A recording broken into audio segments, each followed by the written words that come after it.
My name is Wendy Dixon. I'm 32 years old. 3 weeks ago, my parents stood up at their 40th wedding anniversary dinner and announced to 30 guests, "We're taking the whole family to Hawaii next week for another celebration." Everyone clapped. My sister squealed with excitement. I smiled, already imagining palm trees and ocean breezes, my first real vacation in years.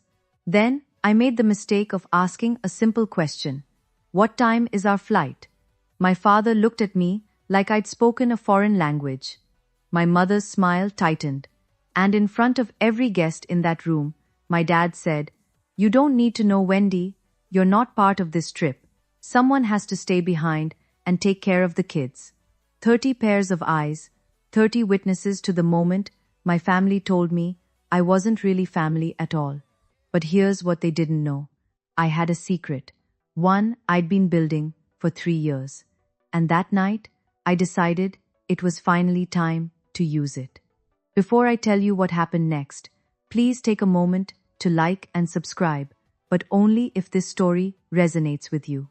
And drop a comment telling me where you're watching from and what time it is there. Now, to understand why I walked away from everything I knew, let me take you back to the beginning. The Dixon family lives in a white colonial house. In the screams we made it to anyone driving by. My father, Harold Dixon, retired 3 years ago from his position as a branch manager at a regional bank. My mother, Patricia, has never worked a paid job in her life. But she'll tell you she's busier than any CEO, chairing the church women's committee, organizing neighborhood fundraisers, maintaining what she calls our family's reputation. Then there's my sister Megan, 3 years younger than me, married to Derek Hartley, a corporate attorney at a firm downtown whose name she drops into every conversation. They have 2 kids, a 5-year-old named Oliver and a 3-year-old named Sophie, and a brand new Lexus SUV that always gets the prime spot in our parents' driveway. My Honda Civic, the one I've been driving for 10 years, it gets parked on the street. "Wendy, move your car," my mother would say whenever I visited. "Derek's bringing the Lexus, and guests notice what's in the driveway first." I never questioned it. I just moved my car. That's the thing about being the invisible one in your family. You stop noticing all the small ways they've already decided you don't matter. The nicer parking spot, the better seat at the table, the way your mother introduces your sister to guests by her husband's job title, while you're just Wendy, she helps out. I work as a part-time accountant, mostly remote clients. Flexible hours, modest income, nothing impressive by Dixon family standards, but I never told them about the other thing I do, the thing I started 3 years ago after my life fell apart in a different way. I never told them I'd learned to see. Let me paint you a picture of what helping out looks like in the Dixon family. Thanksgiving.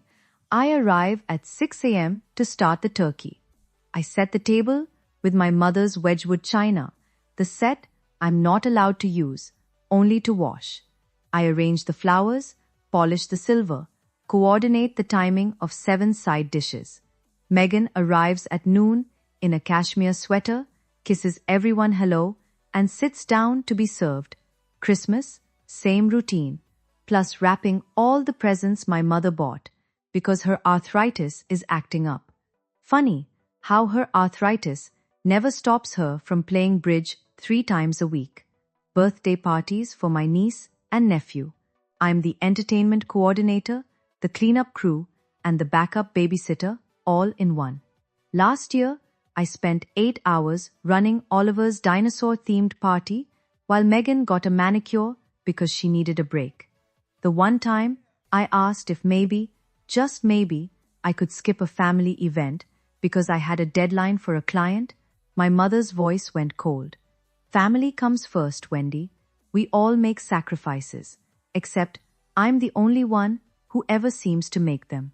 The breaking point comes in small moments, like the year I got my Christmas gift, a kitchen apron that said "World's Best Aunt" in glittery letters. Megan gave it to me. She smiled, like she'd done something thoughtful. I wore it. I wore it every single time I came over to cook, clean, and babysit. Do you want to know when I realized the truth? It hit me one random Tuesday evening while I was scrubbing my mother's Le Creuset pot after yet another family dinner. I couldn't remember the last time anyone had invited me somewhere without expecting me to work. 3 years ago, my life fell apart. I'd been dating a man named Kevin for 4 years. We talked about marriage, about kids, about a future. Then, one evening, he sat me down and said the words I'll never forget. I love you, Wendy, but I don't think I'm in love with you anymore. You're just there. You're always just there. Always just there. Like furniture, like wallpaper. After he left, I wandered into a pawn shop downtown. I don't know why. Maybe I was looking for something to fill the hole. That's when I saw it. A Canon DSLR camera, used but well-maintained, tagged at $180. I bought it with money I should have saved. I told no one. That camera became my secret. I started photographing things most people ignore. Elderly women at bus stops, the tired faces of overnight janitors, the calloused hands of a street vendor. People whose society looks right through, the same way my family looks right through me. I called the series Invisible Women. I created an anonymous Instagram account. No face, no real name, just the photos. Over 3 years, I gathered 12,000 followers, people who saw what I saw, people who understood. I kept the camera wrapped in an old cashmere scarf at the back of my closet. It was the only thing I ever kept for myself. 3 weeks before my parents' anniversary party, I got an email that I almost deleted as spam. It was from a gallery in Monterey, California, Coastal Light Gallery, asking if I'd be interested in discussing my work. I stared at that email for 20 minutes before I realized my hands were shaking. But I didn't reply. Not yet. Because good things didn't happen to people like me. There's one person in my family who actually sees me. Her name is Ruth, and she's my mother's younger sister. Aunt Ruth is what my mother calls the family disappointment. She never married. She followed her passion for ceramics instead of getting a real job. 20 years ago, she moved to Carmel by the Sea to open a small cafe with a pottery studio in the back. My mother hasn't forgiven her since. Ruth threw away her potential, my mother likes to say. She could have had a good life, but she chose to play with clay. I've been calling Aunt Ruth every Sunday night for 7 years. My mother doesn't know. It was Aunt Ruth who first saw my photographs. I'd sent her one, just one testing the waters, and her response made me cry. Wendy, this is extraordinary. You have a gift. Nobody had ever called anything I did extraordinary. She was the one who encouraged me to keep shooting, to keep posting. And she was the one who 3 weeks before my parents' anniversary said something that changed everything. Wendy, I hope you don't mind, but I sent your Instagram link to someone, a gallery owner I know in Monterey. His name is Marcus Coleman. He's looking for emerging artists. I nearly dropped the phone. Aunt Ruth, that's the gallery that emailed me. I know, sweetheart. He told me. He wants to talk to you about a solo exhibition. Silence, my heart pounding. But that's real. That's an actual career thing. Yes, it is. Her voice was gentle but firm. And you deserve it. You don't need anyone's permission to pursue what you love. I learned that lesson late. You don't have to. That night, I replied to Marcus Coleman's email. Now let me bring you to the night that changed everything. My parents' 40th wedding anniversary. A milestone worthy of a party, according to my mother, which meant 30 guests, a catered menu I would assist with to save money, and an evening of celebrating the Dixon family's 4 decades of picture-perfect marriage.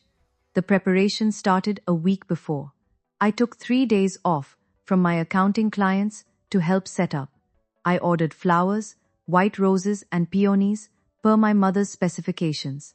I handwrote 60 place cards in the calligraphy she insisted upon.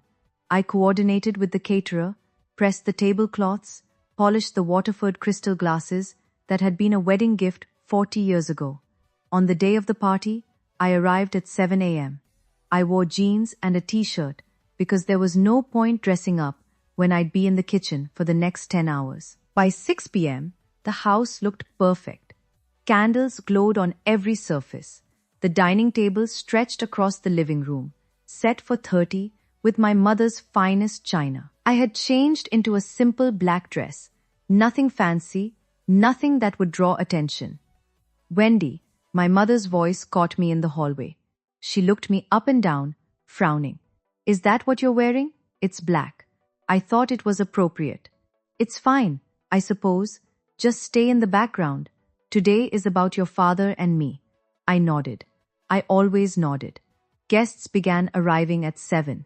The men in sports coats, the women in cocktail dresses, old colleagues, church friends, neighbors whose lawns were as immaculate as ours. 30 people who thought they knew the Dixon family. None of them knew me at all. And in 3 hours, that wouldn't matter anymore. Megan arrived at 7:15, perfectly timed for maximum impact. She swept through the front door in a red wrap dress, Diane von Furstenberg, she'd announced to anyone who asked, with Derek behind her in a charcoal suit and their 2 children dressed like catalog models. My mother rushed to embrace her, exclaiming over how beautiful she looked, how handsome Derek was, how precious the grandchildren were. I watched from the kitchen doorway, holding a tray of bruschetta. Everyone, you remember my daughter Megan and her husband Derek? My mother announced to the room. Derek's a partner at Whitmore and Associates. They just made him partner last year. We're so proud. Applause, smiles, congratulations. My mother never mentioned that I was the one who'd done Derek's taxes for 3 years, free of charge naturally. I circulated with appetizers, refilled wine glasses, answered questions from guests who didn't recognize me. Are you with the catering company? One woman asked, reaching for a crab cake. Before I could answer, my mother appeared. Oh, that's Wendy, my other daughter. She's helping out tonight. The woman smiled politely and turned away. My mother didn't notice. She never noticed. At one point, Derek approached me with Sophie squirming in his arms and Oliver tugging at his jacket. Hey, can you take them? Megan and I need to mingle. Not, would you mind? Not, thank you. Just, can you take them? Like passing off luggage. I took them. I fed them dinner in the kitchen. I wiped Sophie's face when she spilled juice on her dress. I told Oliver 3 stories to keep him from running into the living room and disrupting the party. When I finally emerged, dessert was being served. I hadn't eaten anything all day. No one had thought to save me a plate. The announcement came at 9 o'clock, right after my mother's tiramisu was served. My father stood up, tapping his champagne glass with a fork. The room fell silent. 30 faces turned toward him with expectant smiles. Patricia and I want to thank you all for being here tonight, he began, his voice warm with rehearsed charm. 40 years of marriage, 4 decades of building this family, this life, this home. My mother beamed beside him. Megan reached for Derek's hand. I stood near the kitchen doorway, still holding a dirty dessert plate, and to celebrate this milestone, my father continued. We have a surprise announcement. He paused for effect. My mother's eyes sparkled. Next week, we're taking the whole family to Hawaii. 1 week at the 4 Seasons in Maui. A second celebration, just the Dixons. The room erupted in appreciative murmurs. How wonderful! What a gift! You two deserve it, Megan actually squealed. Dad, that's amazing. The kids are going to love it. I felt something lift in my chest. The whole family. That meant me too. For once, I wouldn't be cooking, cleaning, or babysitting. I'd actually be included. I stepped forward, allowing myself a small smile. That sounds incredible. What time is our flight? The question hung in the air. My father's expression shifted. He glanced at my mother. Something passed between them, a look I'd seen 1,000 times but never understood until that moment. Wendy, he said slowly, You don't need to know the flight time. The room went quiet. Not the comfortable silence of anticipation, but the tense quiet of something going wrong. I don't understand, I heard myself say. My father cleared his throat. Because you're not going. 30 pairs of eyes. That's how many people watched my father tell me I wasn't part of the family vacation. Someone needs to stay behind, my mother added, as if this were the most logical thing in the world. Megan and Derek need a real vacation. That means you'll watch the children. But I started. Wendy, honestly, my mother's tone sharpened. You don't have anything important to do. Megan works hard. She deserves a break. Megan works hard. Megan, who hadn't held a job since Oliver was born. Megan, who had a nanny 3 days a week and still complained about being exhausted. It's just a week, Derek added, not even looking at me. The kids love you. I stood there in my plain black dress, holding a dirty plate, while 30 people watched me be dismissed from my own family. Some of them looked uncomfortable. Most of them just looked away. One woman, I didn't know her name, leaned toward her husband and whispered something. He nodded. I caught the words. Poor thing, she must be used to it by now. Champagne glass in my hand trembled. I set down the plate, set down the glass, because I didn't trust myself not to drop them. Of course, I heard myself say, I understand. I smiled. The smile I'd learned to wear after 32 years of being the one who helps out, the one who doesn't complain, the one who is always, always just there. But something inside me had finally cracked. Not broken, cracked, like a fault line shifting before an earthquake. I excused myself to the kitchen. I leaned against the counter and closed my eyes. And for the first time in my life, I started making a different kind of plan. The party continued without me. Of course it did. I stayed in the kitchen, mechanically washing dishes, while laughter and conversation drifted in from the living room. At some point, Megan appeared, her red dress swishing against the doorframe. Wendy, don't be upset, she said, reaching for my arm. You know how it is. Derek and I really need this time together. It's been so stressful lately with the kids. I kept washing. I understand. Besides, you're so good with Oliver and Sophie. They'll barely notice we're gone. I rinsed a champagne glass, set it in the drying rack, said nothing. Megan sighed, the way she always does when she thinks I'm being difficult. Look, it's just a week, and you don't have, like, a boyfriend or anything tying you down. Your schedule is flexible. Flexible. That word again. As if my time had no value because I chose how to spend it. Derek made a list, she continued, pulling out her phone. Their schedules, food allergies, Sophie can't have strawberries, remember? And there's this new thing with Oliver's ear. He might need drops. I'll text you everything. She didn't ask if I was willing. She just assumed. That's when Derek appeared, loosening his tie. All sorted? Great. We're heading out early tomorrow to pack. Megan, your mother wants photos before we leave. They were gone before I could respond. Not that I would have. Not that I ever did. But as I stood there alone, in my mother's kitchen, staring at the list of instructions Megan had just texted me, a single thought crystallized in my mind. They don't see me as family. They see me as staff. And staff can resign. It was almost midnight when I found the emails. The last guests had finally left. My parents had gone to bed, exhausted from accepting 40 years' worth of congratulations.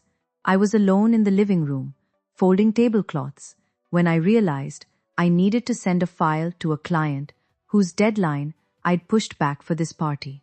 My laptop was at home. My mother's was on the kitchen counter. She won't mind, I told myself. She'd borrowed my things 1,000 times without asking. I opened the laptop. Safari was already running, and there it was. My mother's Gmail, still logged in. I should have clicked away immediately. I should have minded my own business. But I saw my name in the subject line of a recent thread.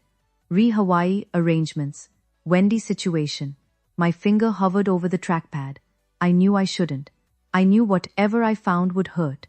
I clicked anyway. The thread was between my mother and Megan, starting a week before the party.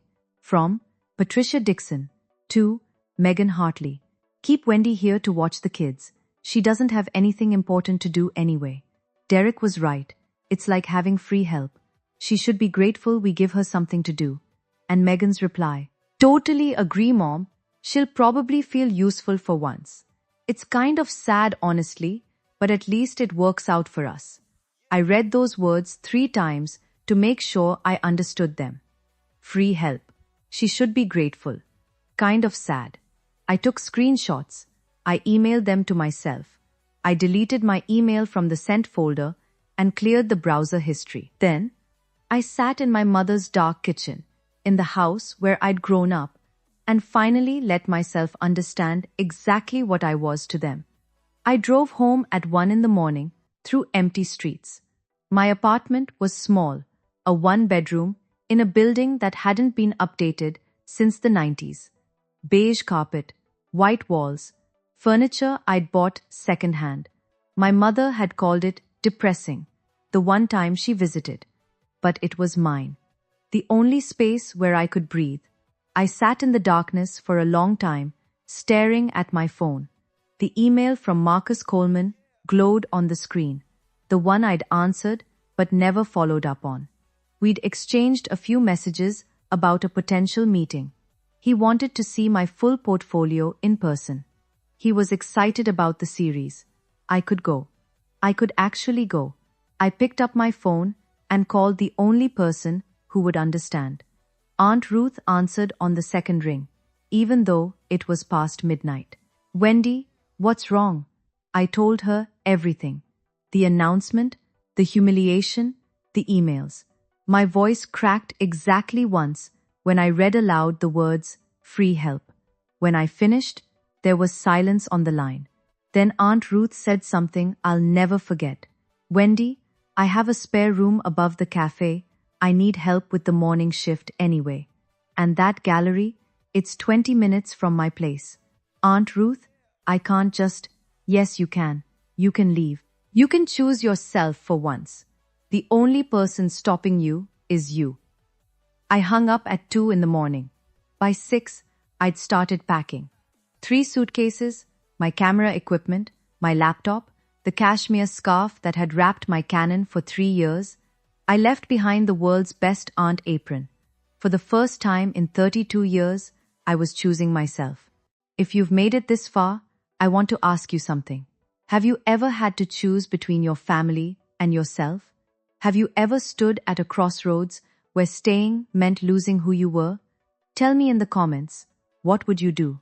Would you stay and endure it, or would you leave? And if this story matters to you, please hit that like button. Now let me tell you what happened when I told them I was leaving. 2 days before my family's Hawaii trip, I drove to my parents' house one last time. My mother was in the living room, coordinating outfits for the vacation. Megan sat on the couch, scrolling through resort reviews. Derek was somewhere upstairs, probably on a work call. My father was reading the paper in his armchair, the way he always did, present in body, absent in attention. I need to tell you something, I said from the doorway. My mother barely looked up. If it's about the children's schedule, Megan already sent it to you. It's not about that. I steadied my voice. I'm not watching the kids. I won't be available. That got their attention. Megan's head snapped up. My mother's hands froze over a pile of sundresses. What do you mean, not available? My mother asked. I have a work opportunity in California. I'm leaving tomorrow. California. My father lowered his newspaper. What kind of work opportunity? It's professional. Something I've been working toward. I didn't owe them the details. I didn't owe them anything. Megan's face twisted. Wendy, you can't be serious. I'm counting on you. We all planned around this. You planned around me without asking me, I said quietly. I'm not canceling my life because you assumed I didn't have one. The silence was deafening. Then my mother stood up, her voice cold as January. This is incredibly selfish, Wendy. Megan needs your help. Family comes first. Family comes first. I repeated. Except when it comes to inviting me to Hawaii. Her mouth opened, then closed. For once, Patricia Dixon had nothing to say. My father cleared his throat. If you leave, don't expect us to welcome you back with open arms. I understand, I said. And for the first time, I meant it. The next 24 hours were a masterclass in emotional manipulation. My mother called 6 times. Each voicemail was more dramatic than the last. You're tearing this family apart, Wendy. I hope you can live with that. Your father is devastated. He barely ate dinner. Megan cried all evening. The children kept asking where Aunt Wendy was going. Megan took a different approach, weaponized vulnerability. Wendy, I don't understand why you're doing this to me. I'm your sister. Don't you care about us at all? And then, the text that nearly broke me. You're going to end up alone, you know. Just like Aunt Ruth. Is that what you want? I stared at that message for a long time. Just like Aunt Ruth. They meant it as an insult. They meant it to scare me. But Aunt Ruth had her own business, her own art, her own life built on her own terms. Aunt Ruth was happy. Maybe ending up like Aunt Ruth wasn't a threat. Maybe it was a promise. I turned off my phone. The last thing I did before I left Boston was walk through my empty apartment. 3 suitcases by the door. Everything else would stay behind. The second-hand couch, the beige carpet, the life I'd been living for everyone else. I taped my spare key to an envelope and slid it under my landlord's door. Month-to-month lease, paid through the end of January. Clean break. I loaded my car as the sun came up. My Honda Civic, 10 years old and reliable as ever. The same car my mother had been embarrassed by for years. It was going to carry me to a new life. I didn't look back as I pulled away from the curb. The drive from Boston to Carmel by the Sea takes about 45 hours if you push it. I didn't push it. I took 5 days, stopping at roadside motels, eating at diners where nobody knew my name. Somewhere in Nebraska, I pulled over at a rest stop and just sat there, watching the sunset paint the prairie in shades of gold and pink. I photographed it. My first shot as a free woman. On the 3rd day, my phone buzzed with a text from Megan. I turned it back on to check directions. Mom says if you're not home when we get back from Hawaii, you're dead to her. I read it once, then I deleted it. She was already acting like I was dead anyway. At least now I'd be alive somewhere else. On the 4th day, I called Aunt Ruth from a gas station in Arizona. I'm about 8 hours out, I said. Your room is ready. Fresh sheets, ocean view, and Marcus wants to meet you tomorrow afternoon if you're up for it. My stomach flipped. Tomorrow? That's so fast. Wendy. Her voice was warm, certain. You've been waiting 3 years for this. It's not fast. It's finally. When I crossed into California, something shifted inside me. The Pacific appeared on my left, vast and endless and blue. I rolled down my window and breathed salt air for the first time in my life. I cried then, not from sadness, from relief, from the overwhelming sensation of possibility. At 7 p.m. on the 5th day, I pulled into the driveway of the Ceramic Cup, Aunt Ruth's Cafe and Pottery Studio in Carmel by the Sea. She was waiting on the porch, arms open. Welcome home, she said, and for the first time in 32 years, somewhere actually felt like it. Carmel by the Sea is the kind of place that doesn't feel real at first. Cottages with storybook rooftops, art galleries on every corner, ocean mist rolling through cypress trees. The whole town felt like a painting someone had dreamed into existence. Aunt Ruth's Cafe sat on a quiet street, 2 blocks from the beach. The Ceramic Cup, hand-lettered sign, blue shutters, window boxes overflowing with lavender. The Pottery Studio occupied the back half of the building, where she taught classes and sold her work to tourists who wandered in for coffee. My room was upstairs, small but bright. A bed with a white quilt, a desk by the window, and a view of the Pacific that made my chest ache with something I couldn't name. You'll work the morning shift, Aunt Ruth explained over dinner that first night. 6 to noon. After that, your time is yours. I don't know how to thank you for this, she waved her hand. Don't thank me. Just build something. That's payment enough. The next morning, I woke before dawn. I tied on an apron, not the world's best aunt one I'd left behind, just a simple canvas apron with the ceramic cup embroidered in blue thread, and learned how to make pour-over coffee. Customers came and went. Locals who knew Ruth by name. Tourists, charmed by the homemade scones. I took orders, wiped tables, chatted with strangers who had no idea I'd run away from my entire life 5 days ago. By noon, I'd made $37 in tips. I'd smiled more than I had in months. And at 2 o'clock, I had an appointment at Coastal Light Gallery. I showered, changed into the nicest dress I owned, and walked 3 blocks to meet the man who might change everything. Marcus Coleman looked nothing like I expected. I'd imagined someone intimidating, slicked back hair, designer suit, the kind of gallery owner who made artists feel small.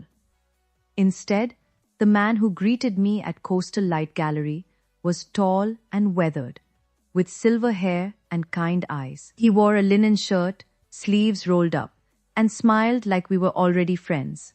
Wendy Dixon, he said, shaking my hand, Ruth has told me a lot about you. But the work speaks for itself. He led me through the gallery, white walls, natural light, photographs and paintings displayed with careful precision. This was a serious place, a place where art mattered. I've looked through your Instagram extensively, Marcus continued. The Invisible Women series is extraordinary. There's a truth in those images that most photographers spend decades trying to capture. I didn't know what to say. I'd never heard anyone describe my work that way. This one. He stopped in front of a large monitor displaying my portfolio. On screen was a photograph I'd taken 2 years ago. An elderly woman waiting alone at a bus stop. Her face a map of lines and quiet dignity. This is the one that made me reach out. There's something in her eyes.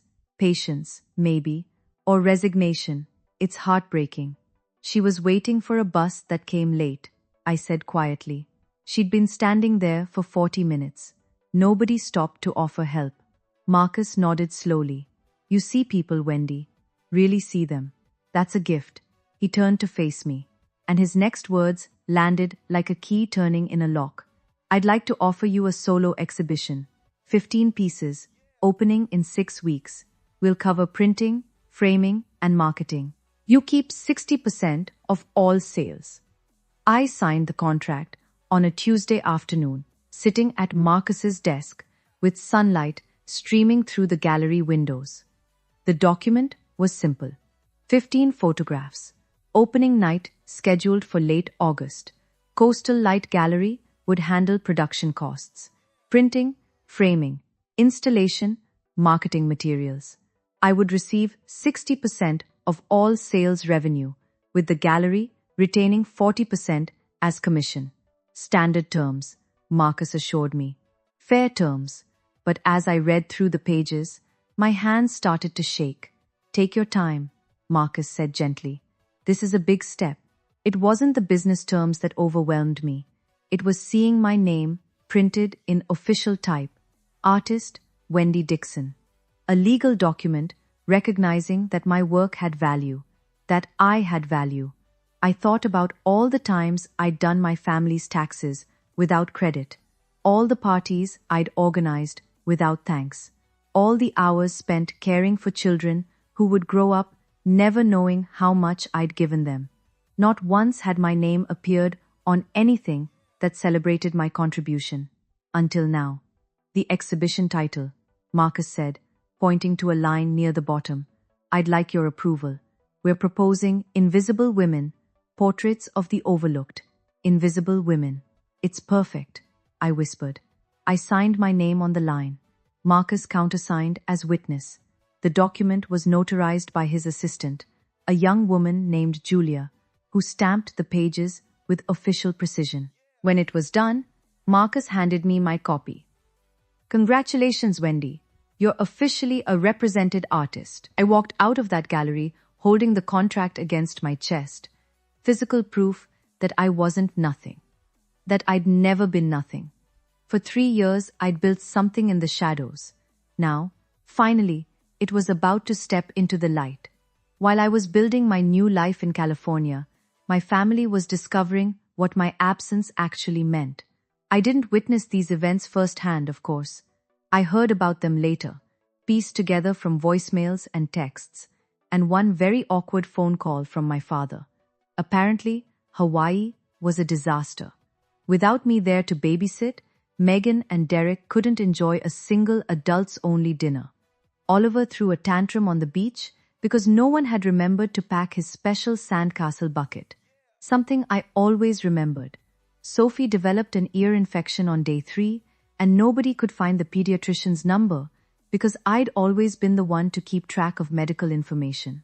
My mother spent most of the trip complaining that the resort staff wasn't as attentive as expected. She called the concierge 3 times to complain about turned-down service. She sent back her Mai Tai twice. "This isn't relaxing at all," she reportedly said. Who planned this trip? My father, wisely, did not remind her that she had planned it herself. The texts started arriving on day 4. "Wendy, where are the kids' medication records? Wendy, what's Oliver's bedtime routine? He won't sleep. Wendy, the restaurant doesn't have a kids' menu. What would they eat?" I didn't respond. I was too busy printing proofs at a photography lab in Monterey, selecting frames, and meeting with a journalist from Carmel magazine who wanted to interview me. But here's the thing about absence. It teaches people what they've been taking for granted. On day 6 of their Hawaiian vacation, Megan did something she'd never done before. She searched my name on Google, and for the first time, she found something other than a blank page. 6 weeks later, I stood in the center of Coastal Light Gallery and couldn't quite believe it was real. 15 of my photographs hung on the walls, each one printed large and framed in simple black. The gallery glowed with soft light. A string quartet played in the corner. Marcus's idea, not mine. A bartender in a crisp white shirt poured champagne. 50 guests moved through the space. Local artists I'd met through Aunt Ruth. Collectors Marcus had invited.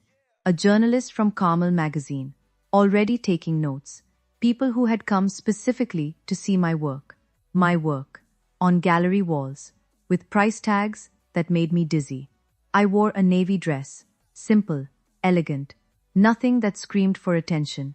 My hair was down for once. I'd even put on lipstick, something I rarely did. Aunt Ruth appeared at my side, pressing a glass of champagne into my hand. "How do you feel?" "Terrified," I admitted. "What if nobody buys anything? Someone already has." She nodded toward a woman in pearls, examining the centerpiece of my exhibition, the bus stop photograph, the one that had caught Marcus's attention. A small red dot had appeared on the wall placard beside it. "That's Mrs. Pemberton. She owns half the art in Monterey County. She just bought that piece for $3,000. $3,000 for something I'd created. Wendy." Marcus approached, grinning broadly. "I want to introduce you to someone from the magazine. They're considering you for next month's cover feature." Cover feature. Magazine cover. My face. My name. My story. All in print. I was halfway through that introduction when the gallery door opened and my world tilted on its axis. Megan and Derek walked in, still sunburned from Hawaii. They looked completely out of place. Megan wore a floral sundress more suited to a beach brunch than an art opening. Derek had his phone out, already frowning at something on the screen. They both scanned the room with expressions I knew well, the look my family wore whenever they encountered something outside their understanding. Then Megan saw me. "Wendy!" She rushed forward, arms outstretched, like we were reuniting after a long separation she'd been dreading. "Oh my God, we've been so worried about you." 50 guests turned to look. The string quartet faltered for half a beat before continuing. "Megan, I kept my voice calm. This is unexpected. We had to come. Her eyes were wide, earnest. We flew in yesterday. Mom found your Instagram. She's been calling everyone trying to track you down. Derek appeared behind her, nodding at me like we were business associates. Wendy! Nice place. It's a gallery, I said. My gallery opening, actually. Megan blinked, taking in the photographs on the walls for the first time, taking in the guests, the champagne, the price tags. You did all this? Her voice was genuinely confused. Since when do you do this? Since 3 years ago. You never asked what I did in my free time. Aunt Ruth materialized at my elbow, a quiet wall of support. Across the room, Marcus was watching carefully, ready to intervene if needed. Megan leaned closer, lowering her voice. Wendy, I have news. I'm pregnant again, number 3, and I really need you to come home. Derek's work is crazy right now. Mom's not helpful with the kids. I need you. There it was. Not an apology, not congratulations on the exhibition, just need. Always, always their need. The words hung in the air between us. I need you. How many times had I heard that phrase? How many times had I dropped everything, rearranged my life, made myself small enough to fit into the space they'd carved out for me? Megan, I said quietly, I'm in the middle of my opening night. I know. And this is lovely, really. She waved her hand at my life's work like it was a cute hobby. But we can talk about that later. Right now, I need to know when you're coming back. She's not coming back. Aunt Ruth's voice cut through like a blade. She lives here now. Derek stepped forward, irritation flickering across his face. With all due respect, Ruth, this is family business. Family business? Aunt Ruth laughed. A short, sharp sound. You mean the family that uninvited her from vacation and called her free help? In emails she wasn't supposed to see? Megan went pale. Around us, guests had stopped pretending not to listen. The journalist from Carmel magazine. I noticed her pen moving rapidly across her notepad. That's not... We didn't mean it like that, Megan stammered. How exactly did you mean it? This came from Mrs. Pemberton, the collector who'd just purchased my photograph. She stood nearby, champagne in hand, watching the scene unfold with undisguised interest. I'm sorry, Derek said tightly. Who are you? Someone who just paid $3,000 for that young woman's art. Mrs. Pemberton nodded toward my bus stop photograph. And someone who's very curious why her family seems to think she should abandon her career to be a babysitter. The temperature in the room dropped 10 degrees. Megan looked at me, desperation in her eyes. Wendy, please, let's talk privately. Let me pause here for a second. If your family showed up at the most important night of your life, not to celebrate, but to drag you back to a life where you didn't exist, what would you say? Tell me in the comments. I really want to know. And if you want to hear what happened next, make sure you're subscribed so you don't miss anything. Now, let me tell you what I said. I didn't retreat to a corner. For 32 years, I had made myself small. I had whispered, accommodated, disappeared. Not tonight. I stepped forward into the center of my own exhibition and spoke clearly enough for everyone to hear. Megan, I understand that you're pregnant. Congratulations, genuinely. But I won't be coming back to Boston to be your childcare. Wendy, I'm not finished. My voice didn't waver. You can hire a nanny. You can hire 2. Derek makes enough at Whitmore and Associates, and you've never had trouble spending money before. What you can't do is hire me because I was never paid. Megan's mouth opened, then closed. Around us, I could feel the gallery guests leaning in. This isn't a hobby, I continued, gesturing to the walls. This is my work. I've been building this for 3 years, while everyone in our family assumed I had nothing important to do. And just so we're clear, I pointed to the photograph Mrs. Pemberton had purchased. That piece just sold for $3,000. Tonight, I've sold 4 pieces, totaling $8,000. My work has value, I have value, and I will not throw that away to go back to being free help. Silence. Absolute silence. Derek coughed uncomfortably. Megan's eyes were filling with tears. Real ones this time, I thought, not the performative kind. Then Marcus started to clap. Aunt Ruth joined him. Mrs. Pemberton raised her champagne glass in a silent toast. One by one, the other guests followed. Applause rippled through the gallery. Not for my photographs, for me. For the moment, I finally stood up and said, enough. I didn't smile triumphantly. I didn't gloat. I simply looked at my sister and said, I hope your pregnancy goes well. I truly do. Then I turned and walked away. The gallery door opened again 20 minutes later.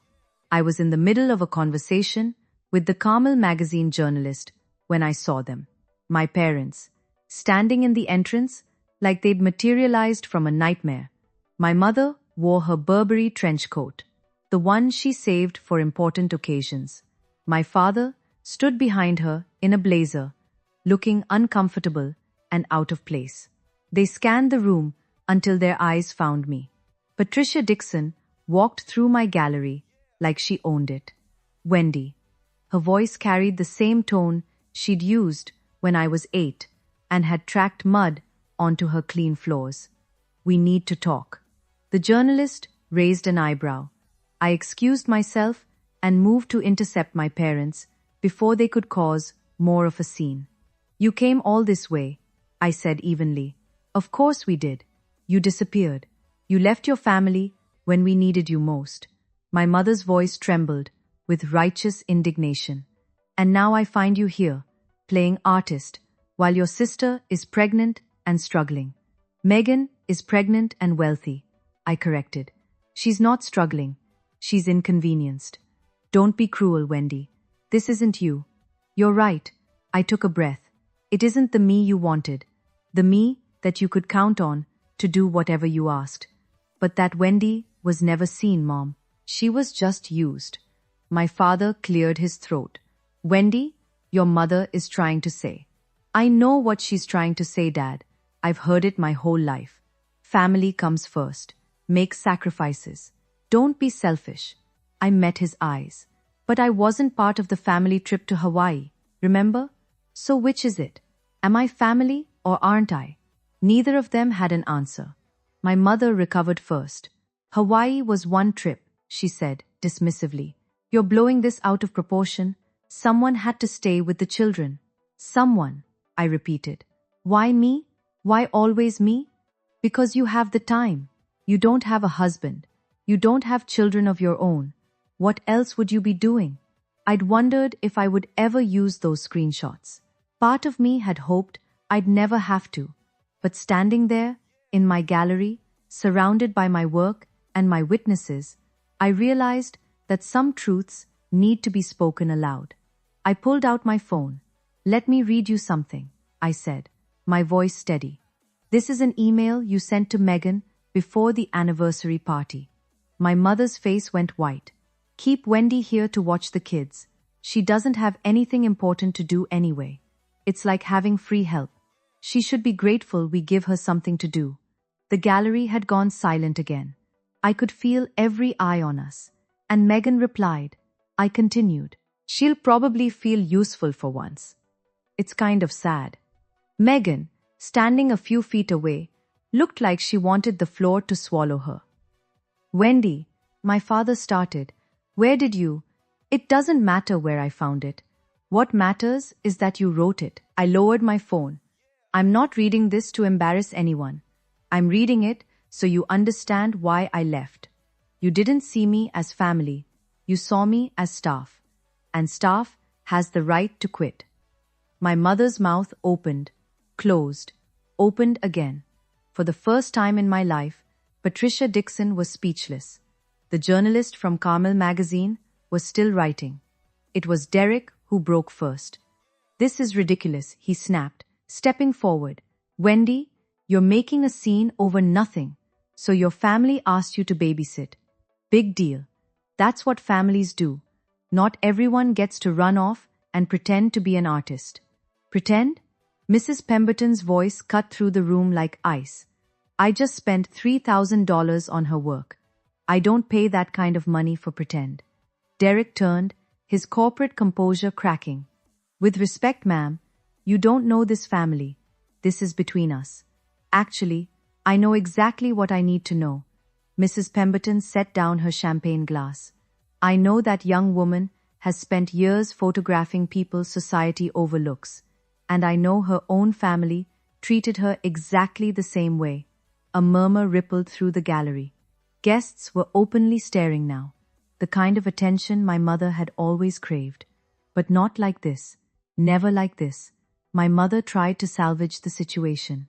This is a misunderstanding. Family jokes are being taken out of context. A joke? Another voice.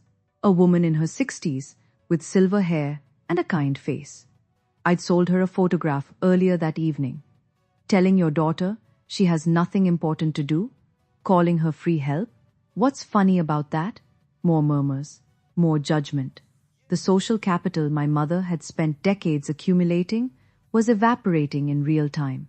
I think, Aunt Ruth said gently, it might be time for you to leave. My mother's face flushed scarlet. My father took her arm. Megan was crying now. Real, humiliated tears. Derek stood frozen, finally understanding that his courtroom tactics meant nothing here. Wendy, my mother said, her voice shaking. You'll regret this. No, I said quietly. I really won't. My mother left first. She turned on her heel without another word, pulling my father behind her. The gallery door closed with a soft click that somehow echoed louder than a slam. Megan lingered, mascara smudged, arms wrapped around herself like a child caught misbehaving. Wendy, her voice cracked. I didn't know you felt this way. I thought you liked helping. No, you didn't, I said not unkindly. You didn't think about it at all. None of you did. Derek put a hand on Megan's shoulder. For once, he said nothing. Maybe he'd finally run out of arguments. I hope your pregnancy is healthy, I added. I hope your kids are happy. But I won't be their live-in aunt anymore. If you want to be in my life, it has to be different. It has to be equal. Megan nodded, tears streaming. I understand. I wasn't sure she did, but it wasn't my job to make her understand anymore. They left through the same door our parents had used. The gallery let out a collective breath. Aunt Ruth appeared beside me, wrapping an arm around my shoulders. You okay? I think so. I let out a shaky laugh. I'd just told off my entire family in public at my own art show. You did, and you were magnificent. Marcus approached, pressing a fresh glass of champagne into my hand. For what it's worth, I've been doing this for 20 years, never seen an opening night quite like this one. Is that good or bad? He smiled. Let's just say everyone here is going to remember your name, and that, Wendy Dixon, is exactly what an artist needs. I looked around at my photographs, my gallery, my new life. For once, I didn't feel invisible. By the time the gallery closed that night, I had sold 8 of 15 photographs, 8 pieces, $14,000 in total sales. $8,400 would go to me. 60%, just like the contract promised. Marcus handed me the printout of the evening's transactions as the last guest filtered out. Not bad for an opening night, especially one with unexpected family drama. I stared at the numbers. $8,400, more than I'd made in 3 months of part-time accounting work. Mrs. Pemberton wants to commission a piece, Marcus continued. She has a vacation home in Big Sur, wants you to photograph the coastline. A commission? Private collectors often work that way. She liked your eye. She wants to see what you do with her landscape. He handed me a business card. Her assistant's contact. Call them next week. I tucked the card carefully into my clutch, next to my copy of the gallery contract. And the magazine interview, Marcus added. Susan said she has enough material for a feature. They're considering you for next month's cover of an actual magazine, with my name and my face and my story. Aunt Ruth helped me carry the unsold photographs Back to my room, above the cafe, that night. 7 pieces. Still waiting for the right buyers. But 7 was better than 15. 7 meant people had seen value in what I created. I set the check on my desk. The first check I'd ever received for my art, and photographed it. Not to post anywhere, just to remember. Payable to Wendy Dixon. $8,400. Proof. Physical proof that I wasn't nothing, that I'd never been nothing at all. 2 months later, my new life had a rhythm. I woke at 5, watched the sun rise over the Pacific from my window, and opened the ceramic cup by 6. Morning shift until noon. Pouring coffee, chatting with regulars, learning the names of locals who now recognized me as Ruth's niece, the photographer. Afternoons belonged to my work. I'd rented a small studio space 3 blocks from the cafe, just big enough for my editing equipment and a printing station. The gallery exhibition had closed, but Marcus had already scheduled another show for spring. This time, a series called Boundaries. Photographs of edges, thresholds, the spaces between belonging and being alone. It felt right. The magazine article came out in October. My face on the cover of Carmel magazine, next to the headline, "The Artist Who Learned to See Herself." The article told my story, edited, of course, with names changed to protect the innocent and the guilty alike. But the truth was there, the invisibility, the breaking point, the choice.